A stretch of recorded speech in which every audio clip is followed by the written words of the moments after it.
हालात हमारे पास आए। अब बकरीद आ रही है, बकरीद के सिलसिले में हमने ये भी देखा, एक किसी ने हमें तहरीर भेजी थी, गरीब और मिस्कीन की बकरीद कैसे होती है। वो इंतज़ार करते रहते हैं कि पड़ोसी का गोश्त आ जाए। दिन भर इंतज़ार किया। एक साहब ने, छोटी छोटी बच्चियां पूछने लगी कि गोश्त आएगा या नहीं आएगा। बाप हलाल रोजी कमाने वाला गरीब, उसने कहा कि आ जाएगा, इंतज़ार करो। शाम हो गई, किसी की तरफ से नहीं आया। बगल में पड़ोस में एक डॉक्टर साहब रहते थे, एक मास्टर जी रहते थे, उन्होंने बकरे काटे थे। बीवी ने कहा इस गरीब से कि जाओ डॉक्टर साहब से कह दो कि आपने बकरे काटे हैं, हमारा भी तो हिस्सा है। शाम के वक्त ये गए तो डॉक्टर साहब ने चिल्ला करके कहा, कहां से मुंह उठा करके आ जाते हो। दरवाजा बंद कर लिया। वो दबे कदमों वापस आया। क्या कहूं बच्चियों को कि सुबह से इंतजार कर रही है कि आज ईद है, बकरीद है, गोश्त मिल जाए कहीं से। अपनी तो हैसियत नहीं काटने की। वो मास्टर जी के यहाँ गए कि थोड़ा सा गोश्त मांग लूं, रात होने को आई है। खुद से तो इन्होंने पहुंचाया नहीं, गरीबों का हक, मैं पड़ोसी हूं, मांगने का हक है मुझे। मास्टर जी से अपने पुराने ताल्लुकात याद दिला करके कहा, आज तो आपने कुर्बानी की है, कुछ हमें भी हिस्सा। तो वो अपना मुंह बसोरते हुए, बिगाड़ते हुए अंदर गए और चंद छीतड़े लाकर दे दिया, जिसमें हड्डियां और चर्बी के अलावा कुछ नहीं था। वो उसी को लेकर के आए, बीवी के हाथ में दिया तो बीवी ने कहा, गमगीन ना हो, इसी को धो करके पका लेती हूँ, बच्चियों को शोरबा पिला दिया जाएगा ताकि उनको लगे कि गोश्त आ गया है।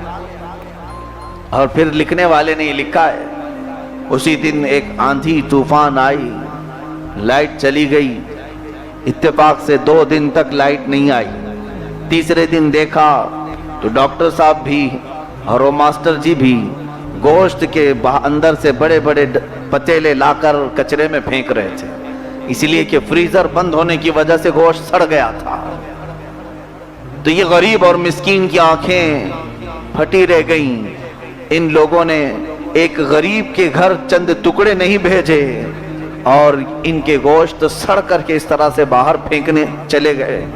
हाँ, ये और बात है कि कुछ गुरबा और मसाकीन को भी अगर गोश्त मिल जाता है तो पड़ोस में पहुंचाने की कोशिश करते हैं। अजीजा ने गिरामी, मैंने ये जो वाकया अर्ज किया है, मैं समझता हूं कि मुसलमान का ये हाल नहीं हो सकता। मुसलमान वो है जिसको रसूलुल्लाह सल्लल्लाहु अलैहि वसल्लम ने ऐसे परवरिश की थी। हज़रत अबू तलहा अंसारी फरमाते हैं, मेरे घर में गोश्त का एक टुकड़ा, भुनी हुई बकरी का एक सिरा आया था। रात के वक्त हम भूखे थे, मैं और मेरी बीवी और मेरे बच्चे थे। बीवी ने कहा हम खा तो लेंगे, लेकिन मुझे ऐसा लगता है हमारे पड़ोसियों ने गोश्त कई दिन से नहीं खाया है।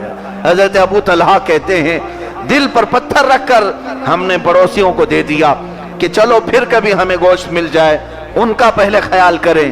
पड़ोसी को हज़रत अबू तलहा ने गोश्त भिजवा दिया। अब वो पड़ोसी कोई और नहीं, वो भी सहाबी रसूल हैं। घर में गोश्त आया, उन्होंने ये कहा कि हमें तोहफे में आया है, क्या हक बनता है कि हम ही पूरा चाट जाएं। अपने पड़ोसी का ख्याल करते हैं। उन्होंने अपने बगल वाले को भेजा, यहां तक कि हज़रत अबू तलहा कहते हैं आधी रात गुजरी तो वो गोश्त घूमते घूमते फिर हमारे घर आ गया। मदीने के कई घरों में गया वो गोश्त, हर किसी ने अपने पड़ोसी का ख्याल किया और वो वापस हज़रत अबू तलहा के यहाँ आया।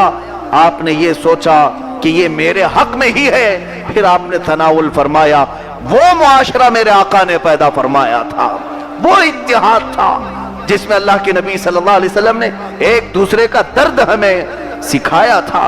और हुजूर अकरम सल्लल्लाहु अलैहि वसल्लम ने फरमाया, मसलुल मुमिनी का मसली जसदिन इज़ा इश्तका अद्वन तुदाअ लहू साइरुल जसद बिस्सहरी वल हुम्मा।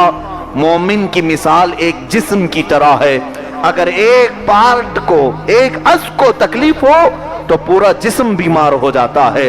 इसी तरह मोमिनीन पूरे एक जिस्म की तरह है, एक मोमिन को तकलीफ हो तो पूरे मोमिन तरफ जाने चाहिए। आज वो हालात नहीं हमारे।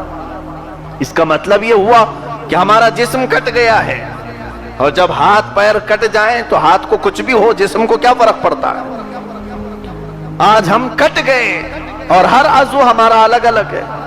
हालांकि देखा जाए تو ہم پورے ایک جسم کی طرح ہیں امت مصطفیٰ، خواہ وہ ظلم فلسطینیوں پر ہو۔ لوگ ہم سے سوال کرتے ہیں میاں فلسطین میں ہو رہا ہے تو آپ یہاں کیوں بے چین ہوتے ہیں؟ ان کافروں کو معلوم نہیں سب ایک جسم ہے۔